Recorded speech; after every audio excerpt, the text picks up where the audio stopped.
आज की कक्षा में आपका स्वागत है।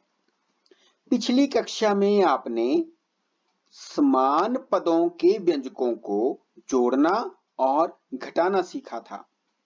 इसके अलावा इन व्यंजकों का योग और घटाव आपने हायर ऑर्डर स्किल में भी सीखा था।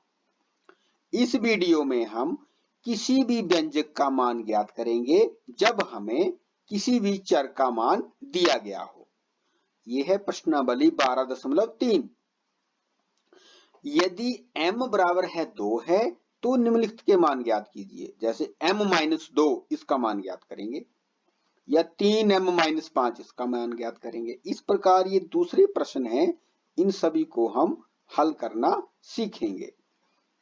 इस प्रश्न में हम इस प्रश्न को हल करेंगे और इसका ये वाला भाग हल करेंगे। फिर यदि p बराबर -2 है तो निम्नलिखित के मान ज्ञात कीजिए।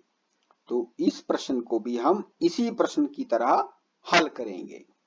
इसमें हम इस प्रश्न को हल करेंगे -3p2 जमा 4p जमा 7। इसमें हम p बराबर -2 भरेंगे, फिर हम ज्ञात करेंगे कि इस व्यंजक का मान कितना प्राप्त होता है। इस प्रश्न को आप स्वयं हल करोगे और इस प्रश्न को भी आप स्वयं हल करोगे। और इस प्रश्न का में जब a बराबर है 0 है और b बराबर है -1 है तो दिए हुए व्यंजकों के मान ज्ञात कीजिए। तो इसमें मैं आपको इस वाले प्रश्न को हल करना इस वीडियो में सिखाऊंगा। तो आइए करें। अब सबसे पहला प्रश्न है 3m-5। आइए लिखें, यह है 3m-5 और m का मान हमें दिया गया है, m बराबर है 2। अब हम इस व्यंजक का मान ज्ञात करेंगे। तो m के स्थान पर हम 2 भर देंगे। तो आइए देखिए कैसे भरते हैं। 3m का मतलब है 3 गुणा m और m की जगह हमने भर दिया 2 और है -5। ऐसे बराबर है 3 गुणा 2 कितना आता है 6। 6 -5 बराबर है 6 में से 5 घटाए हमें प्राप्त होता है 1। तो इस व्यंजक का मान हमारे पास प्राप्त हुआ 1। तो यदि m बराबर है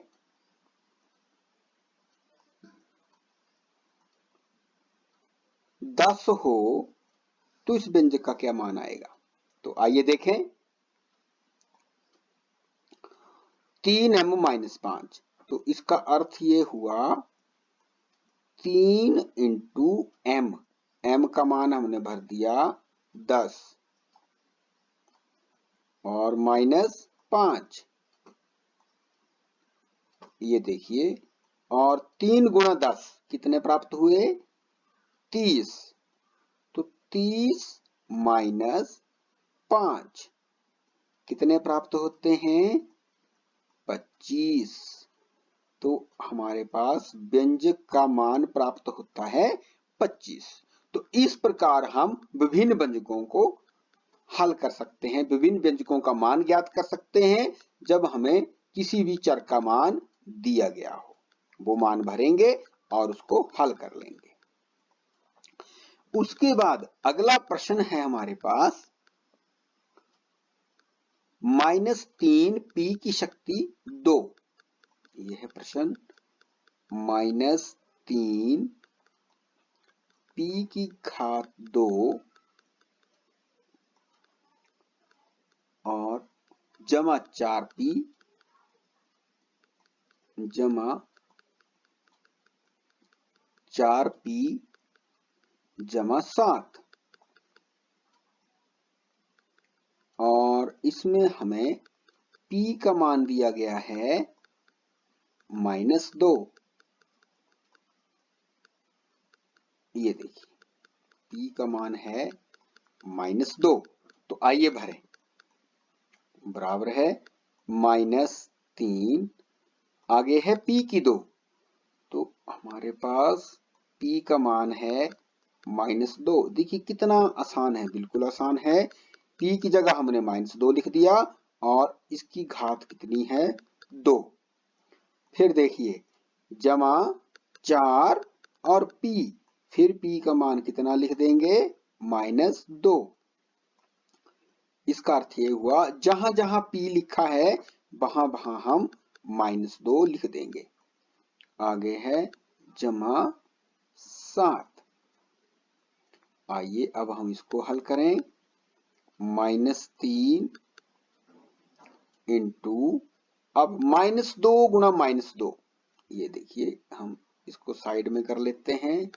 -2 और गुणा -2, तो 2 दूनी 4 और माइनस गुणा माइनस जमा, तो -2 गुणा -2 आता है जमा के 4, तो हमने यहां लिख दिया जमा के 4।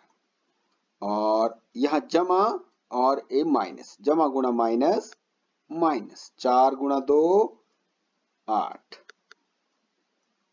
और ये जमा 7। अब फिर से करेंगे आगे। 3 माइनस गुणा जमा माइनस, पहले चिन्ह को गुणा करेंगे। 3 गुणा 4 बराबर है 12 और -8 और जमा के 7। अब देखिए, अब ये माइनस वाले हैं दोनों, तो इनको हम अलग से जोड़ कर लेंगे। -12 और -8, तो दोनों माइनस के हैं तो दोनों को जोड़ लिया, ये आ गया हमारे पास -20। फिर इसमें हमने जमा के 7 जोड़ लिए, तो अब एक जमा का है और एक माइनस का है, तो उसको घटाएंगे और चिन्ह हम बड़े अंक का लगाएंगे। बड़ा अंक क्या है 20, इसके साथ क्या चिन्ह है माइनस, तो हमारे पास प्राप्त हुआ -13। तो हमने लिख दिया -13 और जमा 7। ये देखिए, तो अब यहाँ स्थान नहीं बचा है तो हम इसको यहाँ हल कर देते हैं। -13 और जमा के 7, क्योंकि एक जमा का है एक माइनस का है तो हम इसको माइनस कर देंगे। 6 बच गया और चिन्ह हम बड़े अंक का लगाएंगे। बड़ा अंक है 13। हमारे पास उत्तर प्राप्त होता है -6। तो देखा आपने, हमने किस प्रकार p का मान भरा और इससे हमें आसान आसान स्टेप्स में ये -6 प्राप्त हो गया। तो इस व्यंजक का मान है -6 जब p का मान है -2। तो इसी प्रकार अब हम एक और व्यंजक को हल करना सीखेंगे जिसमें हमें दो हमें चर दिए गए हों। प्रश्न है हमारे पास 2a की 2b, ये लिखा हमने 2a की 2b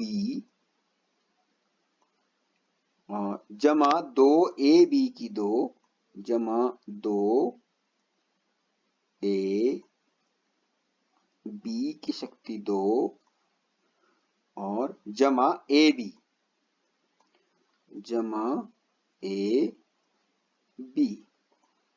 तो इसमें क्या है, अब हमें a का मान दिया गया है, a बराबर है 0 और b का मान दिया गया है -1, b बराबर है -1। तो आइए इसे करें। a के स्थान पर भरेंगे 0 और b के स्थान पर भरेंगे -1। तो हमने लिख दिया 2 और a के स्थान पर भर दिया 0 और इंटू b के स्थान पर भर दिया -1 जमा 2 इंटू 0 इंटू -1 की घात 2। और जमा 0 इंटू -1 ऐसे बराबर है। अब देखिए 2 इंटू 0 की घात 0 तो 0 आ गया और गुणा -1 जमा 2 इसकी घात 0 है तो ये 0 ही रहा और -1 की घात 2 ये 1 आ गया और जमा 0 इंटू -1। फिर देखिए 2 गुणा 0 गुणा -1 तो आपको पता है किसी भी संख्या को हम शून्य से गुणा करते हैं तो उसका उत्तर कितना आता है 0 जमा किसी भी संख्या को शून्य से गुणा करेंगे उत्तर 0 जमा किसी भी संख्या को शून्य से गुणा करेंगे उत्तर 0। इसका उत्तर कितना आ गया 0। तो इस प्रकार हम इस प्रश्न को हल कर सकते हैं। यदि a का मान 0 ना हो करके कुछ और हो तब हम कैसे ज्ञात करेंगे? आइए देखिए 2a की 2b जमा 2a b की घात 2 जमा ab। अब हम a का मान ले लेते हैं 1 और b का मान ले लेते हैं -1। तो आइए अब देखें बराबर है 2 इंटू 1 की घात 2 इंटू b आ गया -1 जमा 2 इंटू 1 इंटू -1 की घात 2 जमा 1 इंटू -1 ऐसे। फिर देखिए 2 इंटू 1 की घात 2 आएगा तो कितना उत्तर आएगा इसका 1 ही आएगा और इंटू ये -1 जमा 2 इंटू 1 इंटू -1 की घात 2 आया तो माइनस गुणा माइनस प्लस 1 आ गया और जमा गुणा -1 ये दोनों का -1 आ गया। फिर 2 गुणा -1 ये आ गया -2 जमा 2 -1 तो ये देखिए जमा के 2 माइनस के 2 से कट गए ये 0 हो गए और हमारे पास उत्तर आ गया -1। इस प्रकार हम इस प्रकार के प्रश्नों को हल कर सकते हैं जब हमें किसी भी चर का मान दिया गया हो। धन्यवाद।